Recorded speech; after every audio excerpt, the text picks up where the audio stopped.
Hey, what's up everybody? Welcome back to the channel. Today I want to do a review for you guys on a chainsaw. I've had this saw for almost 3 years now. So just to give you an overview of the saw, this is a Husqvarna 455 Rancher. I believe this is like the bottom end of their commercial grade saws. So it's perfect if you're a landowner or a farmer or somebody that just cuts a lot of firewood on the side. This is a pretty sturdy saw for you. Just a quick overview here. Nothing real crazy. They have like a little quick start guide back here. Your throttle trigger, which is interlocked, so you won't be able to press the throttle in unless you hold this safety bar down, then you can squeeze the throttle. Your kill switch, on off, your choke, and this is obviously a pull start 2-stroke. And up here you have your brake. So whenever you push that forward, this will not move, and when you pull it back, this will turn.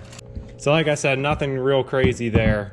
Your fuel goes in here, and right in there is where your chain and bar oil will go. First thing that I really like about this saw, and it's gonna sound simple, but is how lightweight it is.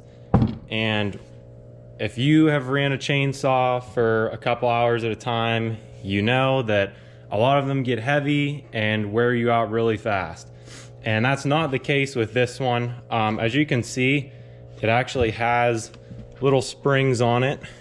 They help absorb some of the shock from the handle, so it's not as stiff of a saw. So the next thing that I really like about this saw is the ease of start.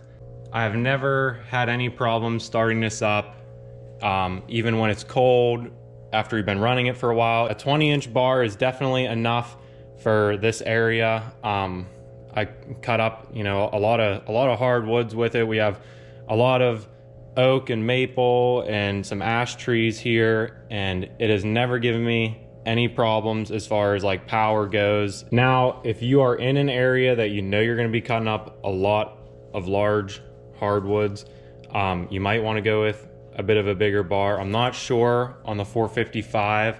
I'm not sure what sizes bar you can get for this, but I do know there's a couple different sizes they make that this saw will handle. For what I do, this size bar, 20-inch, works great.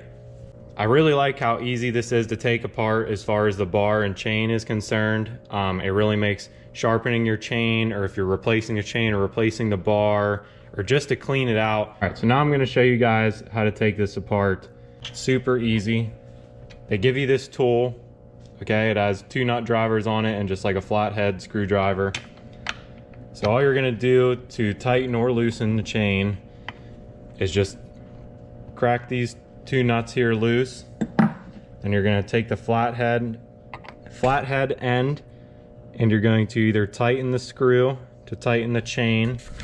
As you can see, that made the chain pretty tight, or you can always loosen this if you want to back the chain off, and that will give you a lot of slack in the chain. Now obviously you wouldn't want to run it with your chain this loose. Just showing an example for the video of how to make adjustments to your chain. So then after you would make the adjustment, obviously you would tighten these back up, make sure everything else is tight. Now I want to show you how to take the chain off, or take the bar off, or clean out inside this housing with the brake.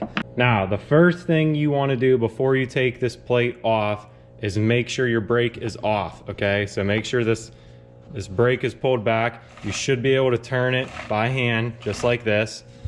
Now, the reason for that, I'll show you in a second once I get this plate off here. So once you get those nuts off and you verify that your brake is off, you can pull this cover off. Okay.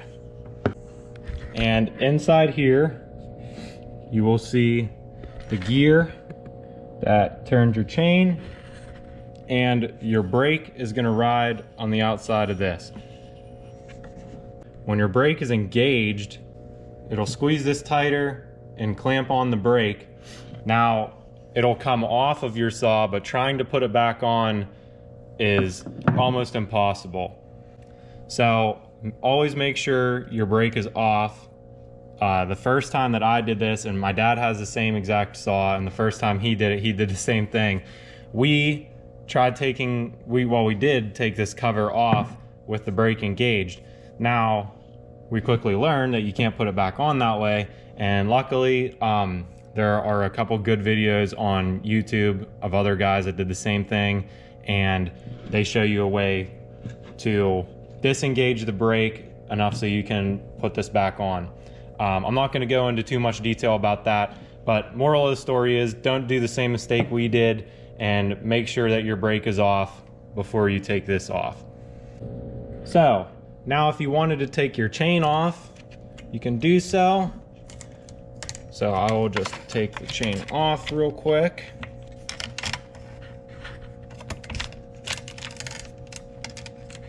And pull the bar out. Pull the bar out just like that.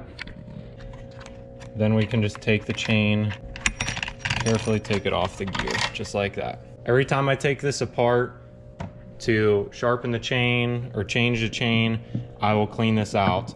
I just cleaned it, so it's not very dirty, but if you've ever run a chainsaw, you know how much just gunk just from your bar oil and from wood chips and dust and dirt and everything will just get packed into every little corner.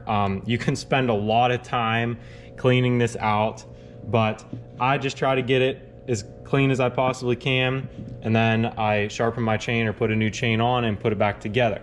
At the end of your bar here, where these teeth spin around, this gear inside of here, this is actually a grease fitting right here, and I do not have the tool to do it. Again, I borrowed it off my dad. He showed me how to grease that, but that is also something that I do every time I take it apart, is I will grease that gear on the end of the bar. And one more thing before you put it back together is you want to make sure that inside here is nice and clean. That is going to be where your bar oil is coming out. Just take a rag or a paper towel or however you clean it. Just make sure that that is unclogged and good to go. So once you have everything cleaned, you can put it back together. Pretty much just the opposite of how you took everything off. You just slide the bar into those slots right there.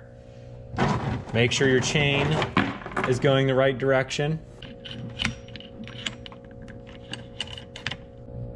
All right, so once you get everything back together, before you put the plate on, just make sure that everything is spinning, everything is happy, everything's clean, and then you can put that top plate back on.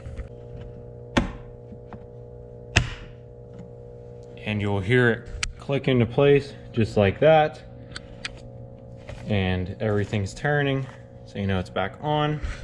Now, if you would have tried to do that with the brake on, it wouldn't have snapped back down into place. And if you look inside there, you can actually see that, well, now you can see that this little spring here is going to make contact with that wheel. Okay, now that's all back together, everything's tight. I will take this outside and show you guys how to start it up. Starting a saw is fairly simple.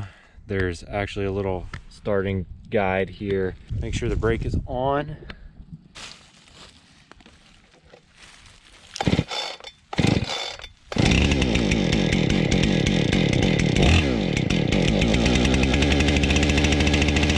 One last thing that has really helped me out with this saw is buying this hard case for it.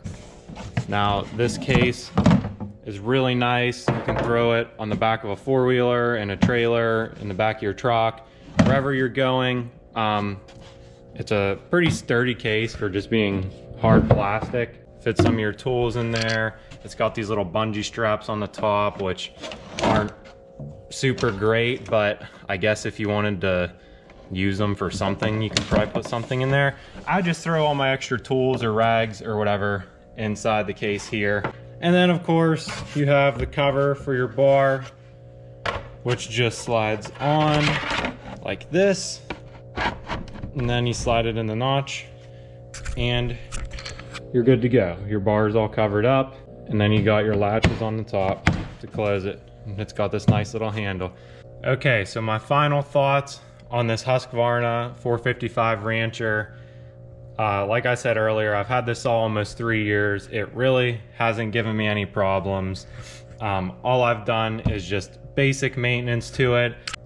Overall, this is a really powerful saw while still maintaining a pretty light weight, and it's easy on your arms. It always starts up for me, and overall it's a pretty reliable saw. As always, thank you for watching. If you guys liked the video, please consider leaving us a like or even subscribing, and we hope you have a great day.